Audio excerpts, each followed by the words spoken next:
Thanks for the reminder. We're recording. Perfect. Then I'll start. Should we just do it again? Let's do the introduction again for the recording. Okay, sure, yes.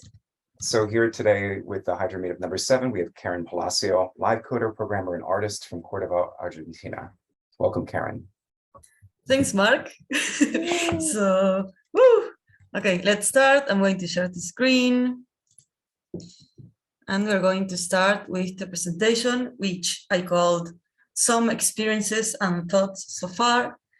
My name is Karen Palacio, also known as Cadaver on social media. And I'm going to start by introducing myself. So, yes, my name is Karen Palacio, and I want to admit that I live a double life. On one hand, I'm an industrial programmer, and on the other hand, I'm a creative programmer. As an industrial programmer, I'm an AI software architect on a local company from where I live.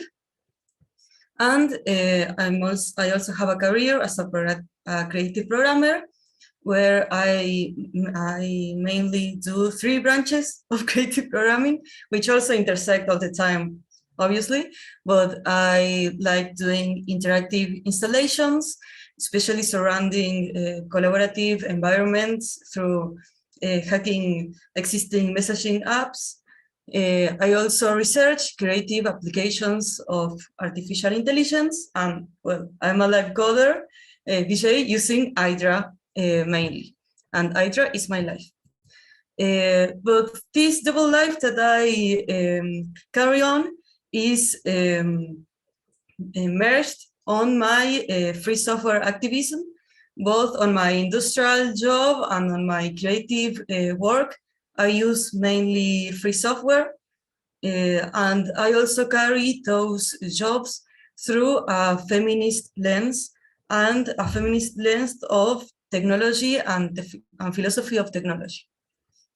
I think that what also informs what I do is where I'm from.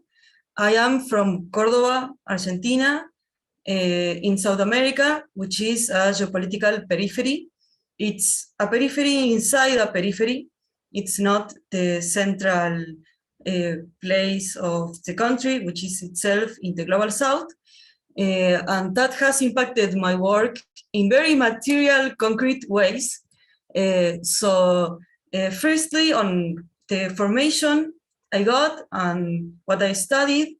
When I started studying and I finished high school, when I had to choose what to study, there wasn't a path that was interdisciplinary enough for my tastes. So what I did was I built a path, the tough way, which is an institutional way.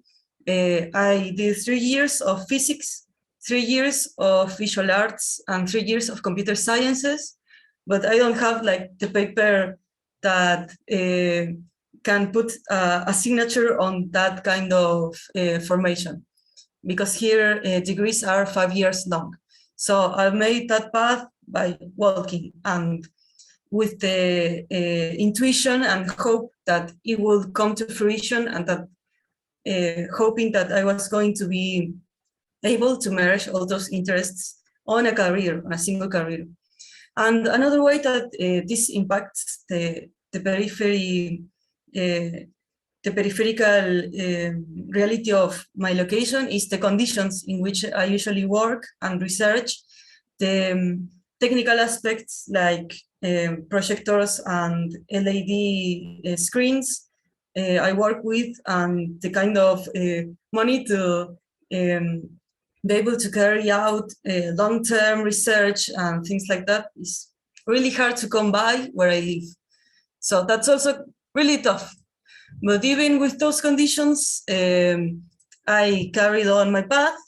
And what you can see on the screen was my first live coding experience. I had heard about Hydra thanks to a friend of mine, and we are both programmers. So we were like, yes, let's add our own shaders. Why not?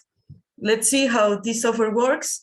And a month later, we were performing on an underground noise show, surrounded by hippies of all kinds of musical tastes. And 3 years later, I was here through a lot of work and a lot of experimentation on Cosquín, which is the most massive traditional festival of Argentina, and is also the most traditional one. So being able to perform here was a dream I never thought I could dream of. It was truly a crazy experience. Through those 3 years that I have been live coding so far, I have live coded on a multiplicity of scenes. The main ones that I started with have been noise shows and experimental music shows and raves, but I have also performed for tropical, cumbia, cuarteto music, orchestral music, like jazz, baroque, classical music, conferences, art, tech, and the intersection, pop and rock bands, and folklore, which is native music from Argentina. So I think that the synesthetic characteristic of Hydra, of thinking about visuals through oscillators, has also translated to my career as a live coder. I have known more and felt more closely to different music genres through live coding and through thinking visually about them. The three main scenes in which my bread and butter are raves, noise shows, and folkloric festivals and shows. So I'm going to be talking a little bit about those three and what I learned and how different they are, this kind of specificity of these scenes. I will define live coding in a rave as programming while people dance. So I want to show you how that looks like in different places and with different DJs.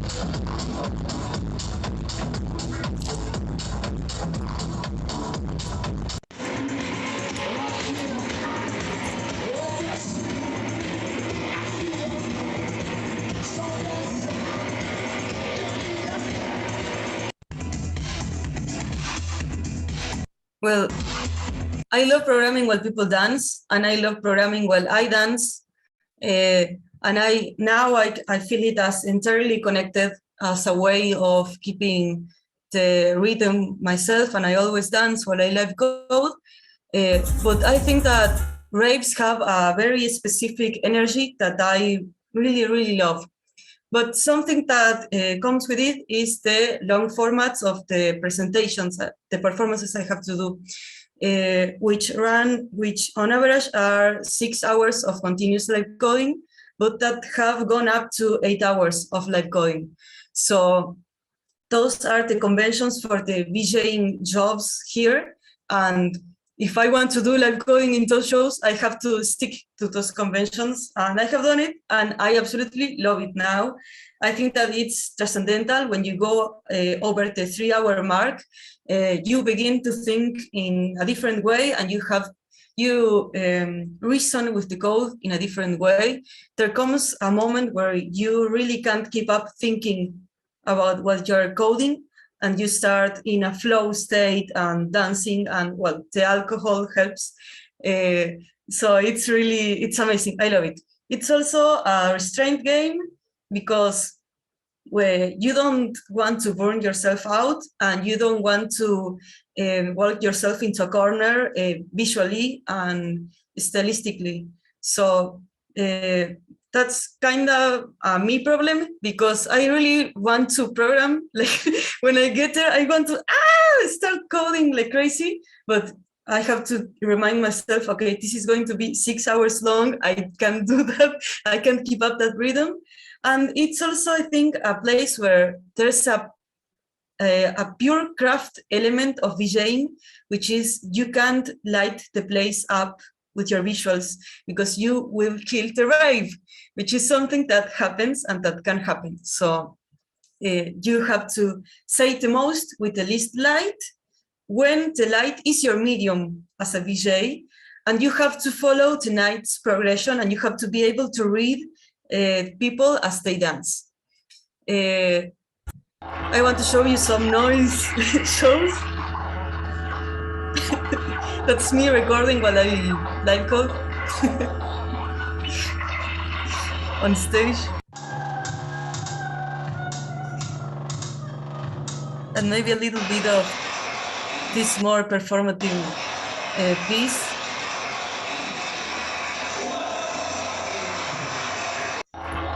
So on my shows, the short format really lends itself to doing something noisier and something trashier. And in those places, experimentation is the convention and what people expect. So it really pushes me to be conscious of the conventions of expressivity and of the mediums that I'm using so that I can push it forward. And it's also my place for experimentation with creative software development.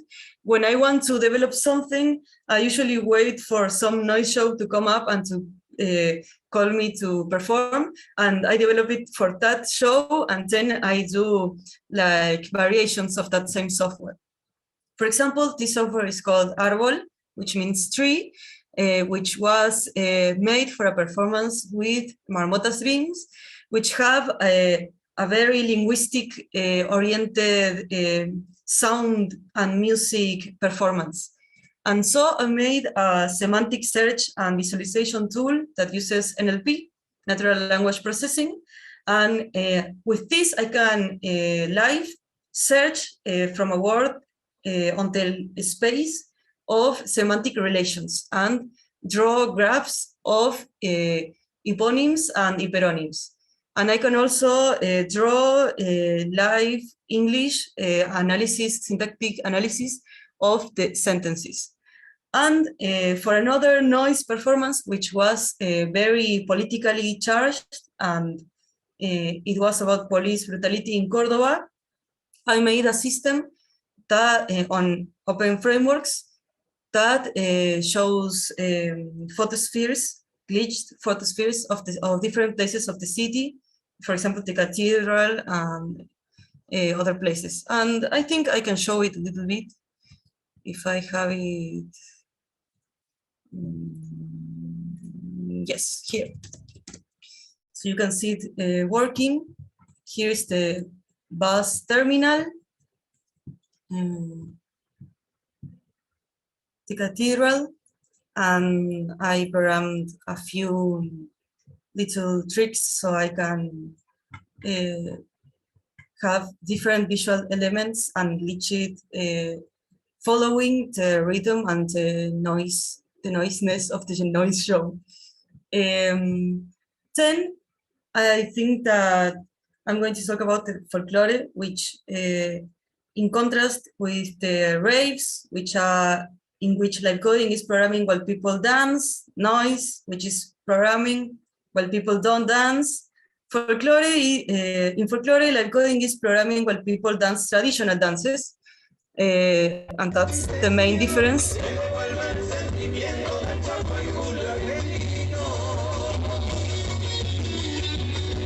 And the characteristic of the visuals is very different. I have a different palette of icons and iconography that I use in order to be read as folkloric visuals.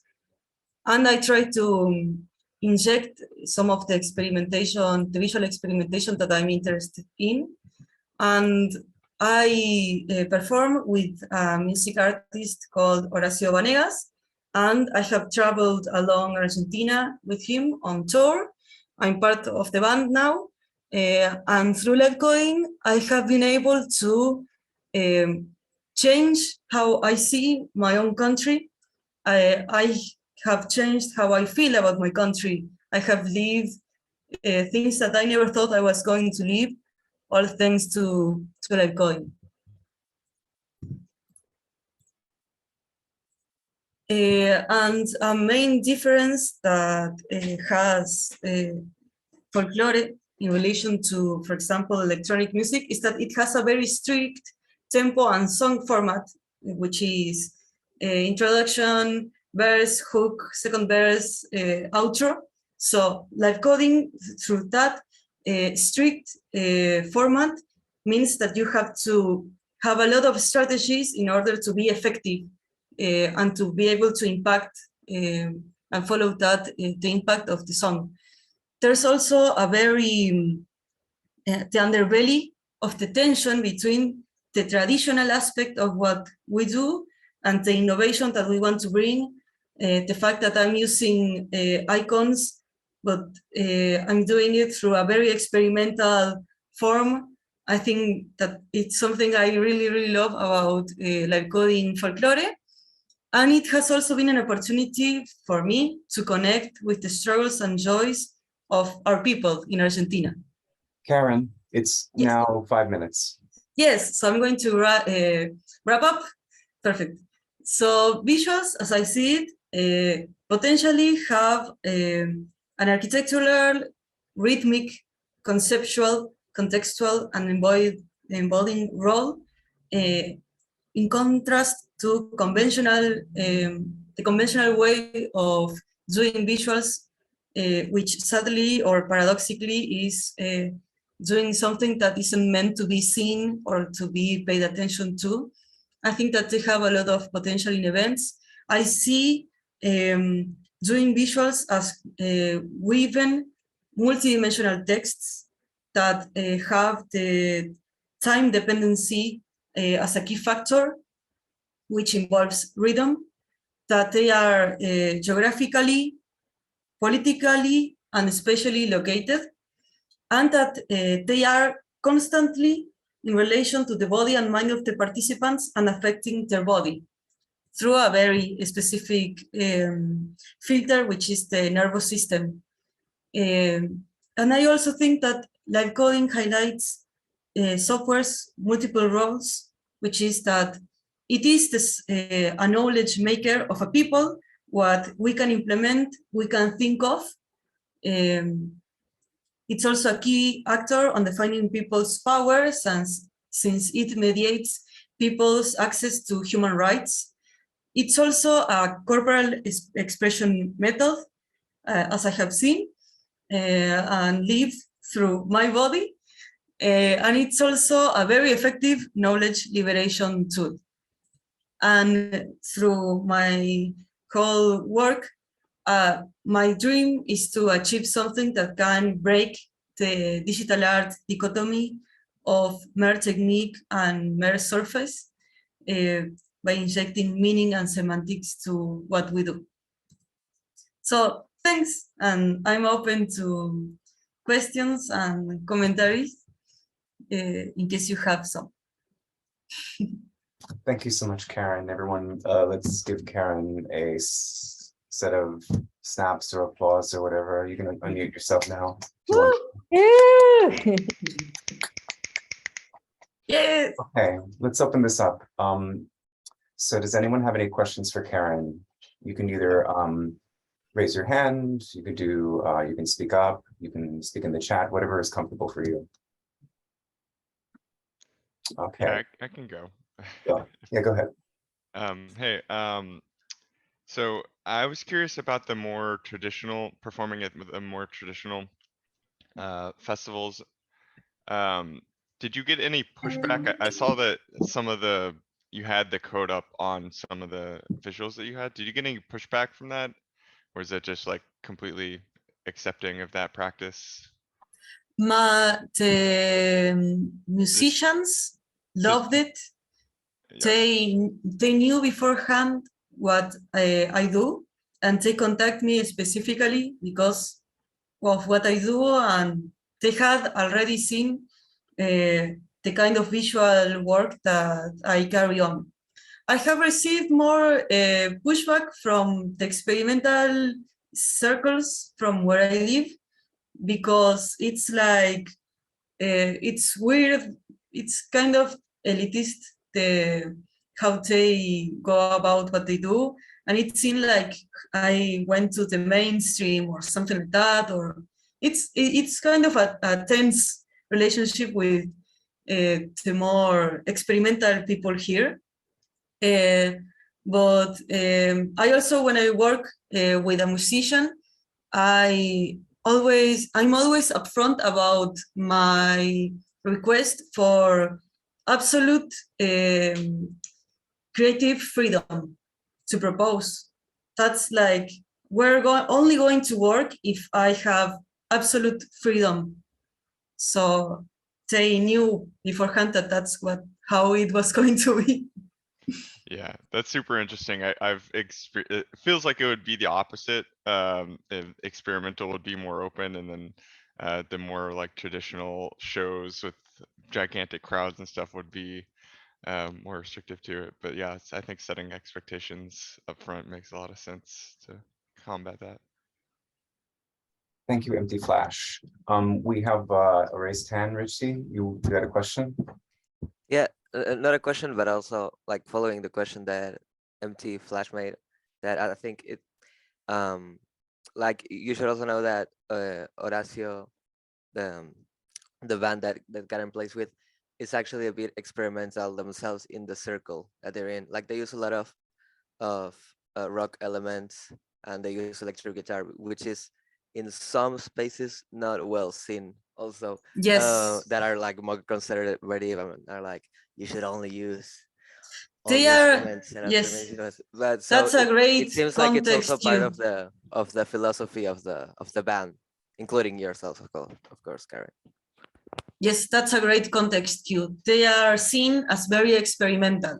They have introduced new forms, new song ways. O sea, they are seen as very experimental by the traditional scene. Sky had a question.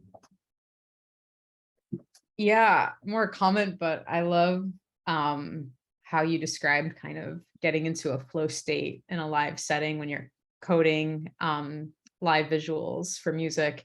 And I also am a visualist and do visuals for bands and DJs and raves, kind of similar to you. But yeah, it was just really cool to see the overlaps with that, because I don't do live coding in my VJ setup. I'm working mostly with hardware and old mixers and stuff. And for me, I just love that feeling when you feel like you're also this extension of an instrument for the band. So you're not like, it's not like, oh, here's the band and here's some accompanying visuals. It more feels like, I don't know if you feel this way, Karen, but it almost feels like we're the extra band member in a way, and we have a live instrument and we're improvising with them and flowing with them. And I don't know, to me, I totally vibe with that flow state you were talking about. So maybe, I don't know, maybe you could just expand on the flow state a little bit more. And do you resonate with that feeling of like also kind of being an extra member of the performance and not just like Yes. thing in the background, you know? Yes, exactly. So it's kind of my flag that visuals are not a background for anything. And what I really like to feel, and how I usually feel when I live code, is a circuit is put in place when there are people that are vibing and dancing, and I am doing visual work, and there are sound and musicians, sound artists, and there is also the person that is operating the lights, and there is the sound designer, and there is also a context, a larger cultural context. And so I always feel that as a circuit that like interlocks and lights up the moment we are sharing that space and that time together. And I really like to feel it like that, like even beyond the musicians that are doing some, are giving some part of the total stimulus that is happening in that place. That's like a really important fact to me to put in place. In fact, when musicians contact me and start talking like they want me to be a background something, I usually reject those jobs. Like, no, I don't do just simple visuals. Like I don't do those kind of jobs because we don't do that. No, you're going to be really surprised if you contact me and I get there and you expected like some simple visuals, Right. because it really comes forward what I do. It's usually something that people talk about after, and because it pulls attention away from the musicians. And then about the flow state, I think that when you live code, you have to keep in mind so many things at the same time, and our random access memory just overflows, and you start accessing the disk, or you have to you try to keep up with your consciousness and with reason, and it always overflows because the code grows and things start or not working or working in unexpected ways, and you don't know which part of the code especially after the 4-hour mark or something like that. The code is like a Frankenstein that does all sorts of things that you have never done before in your own house. So it's like you have to go with the flow, and you have to make that decision too. Like you either go with the flow or you clean everything, clean the code and start over. And it's always like keeping up with that, keeping up with your own errors. You start making mistakes and like flashing lights in the wrong places, and lighting up the rave, for example, which kills the mood. And it's tough emotionally, mentally, and physically, because I'm usually dancing the whole time. So that contributes to the trance and flow state, which I'm totally addicted to at the moment. Like I'm addicted to that, and I love in the traditional festivals the energy of the people dancing and reliving something that they have lived through their childhood, and the songs that they have listened to time and time again. It's like a ritual to make something come alive again. It's really, I love that energy. Thank you.